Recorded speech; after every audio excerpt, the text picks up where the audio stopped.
Hello friends, welcome to session 2 of our chapter Income and Employment. पहले session में हम लोगों ने समझा कि एग्रीगेट डिमांड क्या होता है, एग्रीगेट डिमांड का प्लान्ड एक्सपेंडिचर से क्या कनेक्शन है एंड अकॉर्डिंगली प्रोडक्शन से क्या कनेक्शन। फिर हम लोगों ने देखा कि इनकम जो जनरेट होता है वो प्लान्ड एक्सपेंडिचर के बेसिस पे होता है और जो एक्सपेंडिचर होता है उसमें क्या क्या फैक्टर्स होते हैं, consumption expenditure, investment expenditure, government expenditure and net exports. फिर बाद में हम लोगों ने समझा पर क्योंकि हम लोग यहाँ टू सेक्टर मॉडल ले रहे हैं जहाँ पर सिर्फ हाउस होल्ड और फर्म होता है, इसीलिए हमारा एग्रीगेट डिमांड में सिर्फ कंजम्पशन और इन्वेस्टमेंट एक्सपेंडिचर को हम लोग कंसिडर करेंगे। अब हम लोग टेबल से समझते हैं कि किस तरह से ये पूरा फंक्शन करता है। तो चलो लेट्स कंटिन्यू। सिंबॉलिकली जब हम लिखेंगे तो हम क्या लिखेंगे, aggregate demand is equal to consumption plus investment expenditure. Table 10.1 shows that consumption expenditure increase with every rise in level of income. तो हम लोग क्या देख रहे हैं कि कंजम्पशन एक्सपेंडिचर क्या हो रहा है। टेबल 10.1 अभी हम लोग देखेंगे, पहले एक बार देख लेते हैं कि इसमें क्या समझाने का कोशिश किया है। Table 10.1 shows that consumption expenditure increase with every rise in the level of income, यानी जैसे जैसे लेवल ऑफ इनकम बढ़ता है वैसे वैसे कंजम्पशन एक्सपेंडिचर भी बढ़ेगा, though not in the same proportion as income increase. ये इंपॉर्टेंट है कि उस प्रपोर्शन में नहीं बढ़ेगा जिस प्रपोर्शन में इनकम बढ़ रहा है। यानी इनकम अगर मेरा डबल हो जाता है ना तो कंजम्पशन हम डबल नहीं कर देंगे। सपोज आज मेरा इनकम 10,000 रुपया महीना, तो मेरा 7,000 रुपया या 8,000 रुपया खर्चा है। कल को अगर सैलरी 10,000 से बढ़ के 20,000 हो जाएगा तो मेरा खर्चा 8 से सीधा 16 नहीं हो जाएगा, 8 से 11 हो जाएगा, 12 हो जाएगा। हम थोड़ा सा खर्चा बढ़ा देंगे, बट ऐसा नहीं कि सीधा 8 से खर्चा डबल हो जाएगा। तो वही बोल रहा है कि इनकम के सेम प्रोपोर्शन में खर्चा नहीं बढ़ता। Initially aggregate consumption expenditure is greater than the level of income. बोला इनिशियली ऐसा होता है कि इनकम ना भी हो तो कंजम्पशन एक्सपेंडिचर तो करना ही पड़ता है। आज आपका नौकरी नहीं भी होगा तो भी आपको जो बेसिक नेसेसिटी है, फूड क्लोथिंग शेल्टर, उसका तो खर्चा करना ही पड़ेगा। 2 टाइम रोटी तो खाना पड़ेगा ना, खाना तो चाहिए पेट भरने के लिए। फिर चाहे हम उधार लेके ही राशन लेके आएंगे, बट अगर इनकम नहीं भी है तो पेट भरने के लिए जो कंजम्पशन एक्सपेंडिचर है वो तो करना पड़ेगा। कम करेंगे, एकदम बेसिक करेंगे, पर जीरो तो नहीं कर सकते ना। तो वही बोल रहा है इनिशियली कंजम्पशन एक्सपेंडिचर जो होता है वो इनकम से ज्यादा होता है। इस टेबल में अगर बात करें तो यहाँ पर 200 करोड़ तक दिखाया है। अभी टेबल से हम लोग समझेंगे। The community meets its consumption need out of past saving। अब क्वेश्चन आता है कि सर इनकम ही नहीं है तो कंजम्पशन का खर्चा कहाँ से दे रहे हैं। तो दो ही रास्ता है, या तो आपके पास पुराना कोई सेविंग्स है तो वहां से आप मैनेज कर रहे हो, और अगर पुराना कोई सेविंग्स नहीं है तो आप कर्जा ले रहे हो, यानी दुकान में जाके आप उधारी में सामान खरीद रहे हो कि सर मेरे को थोड़ा दिन मैनेज करिए, नौकरी लगते ही मैं आपका पैसा चुका दूंगा। ऐसा ही होता है ना। तो वही the community meets its consumption need out of its past savings, but after this as the level of income increases consumption expenditure though also increases but lags behind income, यानी उतना स्पीड से नहीं बढ़ता है जो स्पीड से income बढ़ रहा है। अब इस टेबल को देखते हैं और ये पैराग्राफ को समझने का कोशिश करते हैं।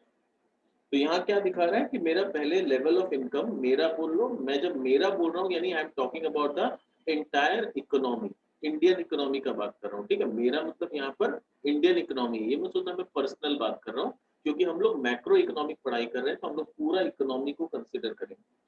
तो पहले हम लोग का लेवल ऑफ इनकम कितना था, 0, बट उसके बाद भी हम लोग का कंजम्पशन एक्सपेंडिचर कितना था, 100। यहाँ पर क्रोर्स में बात किया हुआ है, और इन्वेस्टमेंट एक्सपेंडिचर 100। अब क्वेश्चन आता है सर ये इन्वेस्टमेंट एक्सपेंडिचर 100 कहाँ से है। ये ऑटोनोमस एक्सपेंडिचर है, यानी अज्यूम किया हुआ है कि हर साल 100 करोड़ रुपया ऑटोमेटिकली इन्वेस्टमेंट के ऊपर खर्चा होगा। ठीक है, it is taken for granted एक तरह से। तो 100 करोड़ मेरा कंजम्पशन एक्सपेंडिचर है, 100 करोड़ मेरा इन्वेस्टमेंट एक्सपेंडिचर है। तो एग्रीगेट एक्सपेंडिचर या एग्रीगेट डिमांड क्या हो गया, कंजम्पशन प्लस इन्वेस्टमेंट। हम लोग गवर्नमेंट को और एक्सपोर्ट को यहाँ कंसिडर नहीं कर रहे, जबकि एक्चुअली में वो दोनों भी होते हैं। तो 200 करोड़ का मेरा एग्रीगेट एक्सपेंडिचर है, या प्लान्ड एक्सपेंडिचर बोल लो या एग्रीगेट डिमांड बोल लो, जो भी वर्ड बोलना बोल लो, एक ही लॉजिक है। जब लेवल ऑफ इनकम 100 करोड़ हुआ तो मेरा कंजम्पशन एक्सपेंडिचर कितना हो गया, 150 करोड़, यानी 50 करोड़ से बढ़ गया। इन्वेस्टमेंट एक्सपेंडिचर 100 करोड़ फिक्स है तो ये 250 हो गया। फिर जब इनकम 200 करोड़ हुआ तो कंजम्पशन एक्सपेंडिचर कितना हो गया, 200 करोड़। इन्वेस्टमेंट एक्सपेंडिचर कितना है, 100, तो टोटल हो गया 300। अब क्या हो रहा है, इनकम देखो 300, 400, 500, 600 बढ़ते जा रहा है, बट 100 100 करके इनकम बढ़ रहा है, बट एक्सपेंडिचर कितना करके बढ़ रहा है, 50 50 करके बढ़ रहा है। यानी हम लोग क्या देख रहे हैं कि मेरा इनकम हर स्टेप में 100 100 करके बढ़ रहा है, पर मेरा जो खर्चा है वो 50 50 करके बढ़ रहा है। देखो 100 का 150 हुआ, यहाँ तक नेगेटिव था, 200 का 200 हुआ, यहाँ पर जाके इक्वलाइज हुआ, जिसको हम लोग ब्रेक इवन बोलते हैं सिंपल भाषा में। उसके बाद पॉजिटिव होना चालू हुआ, इनकम 100 100 करके बढ़ रहा है, खर्चा 50 50 करके बढ़ रहा है। तो एग्रीगेट एक्सपेंडिचर कितना हो जा रहा है, 100, इन्वेस्टमेंट एक्सपेंडिचर का 100 प्लस कर। As regards investment we are considering, देखो हम लोग ऐसा मान के चल रहे हैं, we are considering only autonomous investment.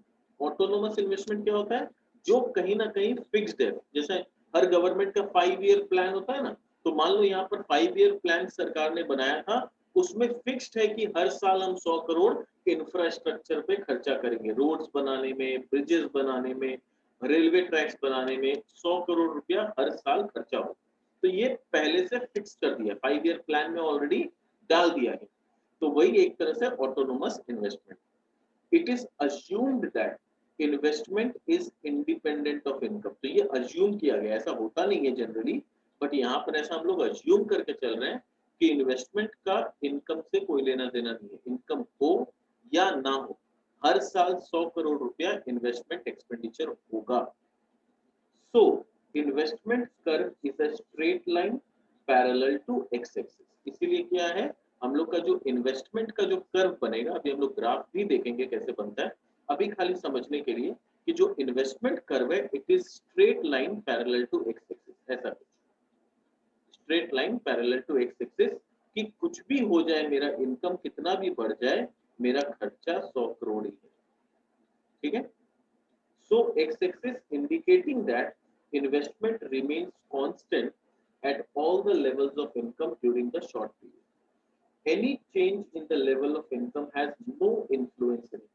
यानी इनकम में किसी भी तरह का चेंज हो, इनकम बढ़े या घटे, इन्वेस्टमेंट एक्सपेंडिचर, बेसिकली हम लोग बात कर रहे हैं ऑटोनोमस इन्वेस्टमेंट एक्सपेंडिचर का।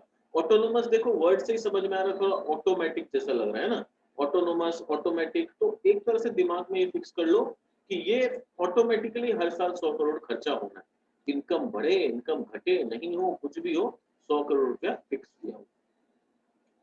The resultant investment expenditure curve is a horizontal straight line which is parallel to x-axis.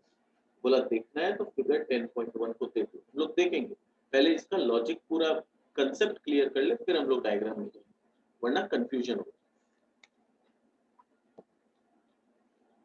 Aggregate demand can be derived by adding consumption demand and investment demand. ये हम लोग पहले से ही जानते हैं कि aggregate demand कैसे आता है, C plus I, यानी consumption demand plus aggregate demand, यानी aggregate demand या फिर aggregate planned expenditure, दोनों सेम है। तो या तो अगर मैं planned expenditure बोलूंगा तो वो होगा consumption expenditure plus investment expenditure, और वहीं अगर मैं expenditure के जगह aggregate demand word यूज करूंगा तो don't get confused, दोनों एक ही चीज है। तो जब मैं एग्रीगेट डिमांड वर्ड यूज कर रहा हूं तो वो कैसे डिराइव होगा, consumption demand plus investment demand, ये दोनों को ऐड करके at different levels of income.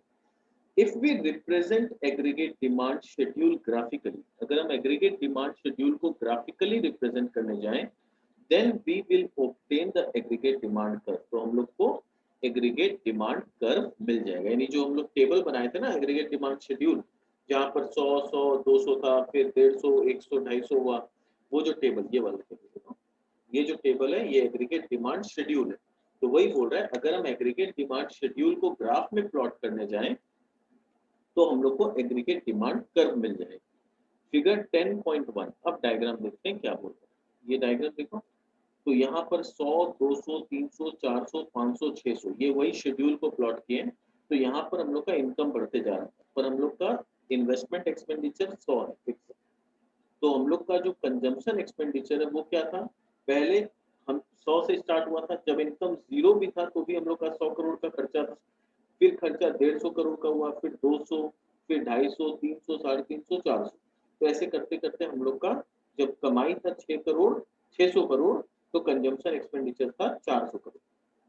ठीक है, तो ये अकॉर्डिंगली इस तरह से बढ़ते जा रहा है। अब ये इन्वेस्टमेंट और कंजम्पशन को जब हम ऐड करेंगे तो हम लोग का ये एग्रीगेट डिमांड या एग्रीगेट एक्सपेंडिचर जो भी बोलना है, दोनों एक ही चीज है।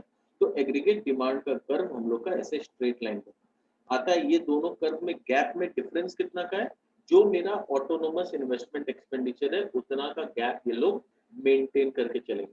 तो ये गैप हमेशा अपना जो शेड्यूल है उसके अकॉर्डिंगली ये गैप ऑलवेज 100 करोड़ का होगा।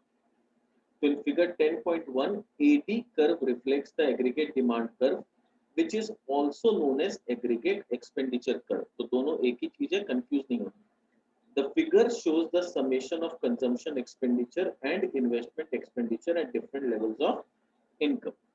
Aggregate demand curve includes consumption as well as investment expenditure at any level of income. Since consumption expenditure rises with income, so does the aggregate demand. क्योंकि consumption expenditure income के साथ साथ बढ़ रहा है, इसीलिए एग्रीगेट एक्सपेंडिचर बोल लो या एग्रीगेट डिमांड बोल लो, वो भी अकॉर्डिंगली बढ़ते जा रहा है। Adding 100 crores of investment expenditure to the consumption curve, we obtain aggregate demand curve। यानी जो हम लोग का कंजम्पशन एक्सपेंडिचर का जो कर्व बना स्ट्रेट लाइन, ये नीचे वाला लाइन जो दिख रहा है हम लोग को, उसमें 100 करोड़ ऐड करके जब हम लाइन बनाएंगे तो एग्जैक्टली इसके पैरेलल में एग्रीगेट डिमांड कर्व का हम लोग का लाइन बनते चला जाएगा। The vertical distance between the aggregate demand and consumption is constant, which represents autonomous investment। और इन दोनों के बीच का जो गैप है, जो डिफरेंस है दोनों में, वो क्या है, वो फिक्स है। अपने एग्जांपल में वो 100 करोड़ है। And what is that 100 crore, वो है ऑटोनोमस इन्वेस्टमेंट। यानी जो हम लोग का ऑटोनोमस इन्वेस्टमेंट है, that is the gap between consumption expenditure या फिर consumption demand and aggregate demand. In figure, at income level of 200 crore, consumption expenditure is 200 crore, investment expenditure is 100 crore, so aggregate demand is 300 crore। ये वाला दिखा रहा है, ठीक है। So total aggregate demand कितना हो गया, 300 crore। Similarly, at income level of 500 crore, consumption expenditure 350 crore है, investment expenditure 100 crore है, तो aggregate demand कितना का हो गया, 450 crore का हो गया। But gap is always 100 crore। ठीक है, तो यहां तक क्लियर हो गया।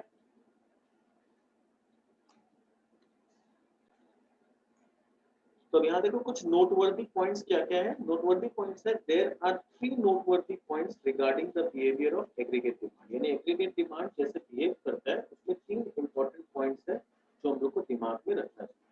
पहला क्या है, number 1, there is always a minimum level of demand even when income is zero. यानी इनकम जब जीरो भी होगा तो minimum level of consumption demand तो डेफिनेटली होगा, क्योंकि कंजम्पशन तो करना कंपल्सरी है। और जो ऑटोनोमस डिमांड है वो तो ऑटोमेटिक है, वो तो इनकम हो या नहीं हो या ज्यादा हो उससे कोई लेना देना ही नहीं है। तो even if income is zero, हम लोग का जो डिमांड होता है या एक्सपेंडिचर होता है वो कभी जीरो नहीं होगा। It is because we must consume something for survival. Survival के लिए हम लोग को कंजम्पशन तो करना पड़ेगा, so we demand something. For this we have to borrow from others और यूज आवर पास्ट सेविंग्स। तो इसको खर्चा करने के लिए हम लोग के पास 2 ऑप्शन है, या तो पास्ट सेविंग्स है तो वहां से मैनेज करेंगे, अदरवाइज कहीं से बोरो करेंगे। For example in table 10.1 the minimum aggregate demand is 200 crores। Consumption demand 100 crores का था और ऑटोनोमस डिमांड 100 crores का था। तो इनकम जीरो भी था तो एक कंट्री का या एक इकोनॉमी का हम लोग का पूरा कितना डिमांड था, 200 crore. Hence aggregate demand curve does not originate from origin point, यानी जीरो से कभी स्टार्ट नहीं। Point number 2, aggregate demand depends upon level of income. यानी एग्रीगेट डिमांड जो होगा वो लेवल ऑफ इनकम पे डिपेंड करेगा, क्योंकि इनकम जैसे जैसे बढ़ते जाएगा हम लोग का कंजम्पशन एक्सपेंडिचर या कंजम्पशन डिमांड भी अकॉर्डिंगली बढ़ेगा. So it rises with the increase in income and falls with the decrease in income.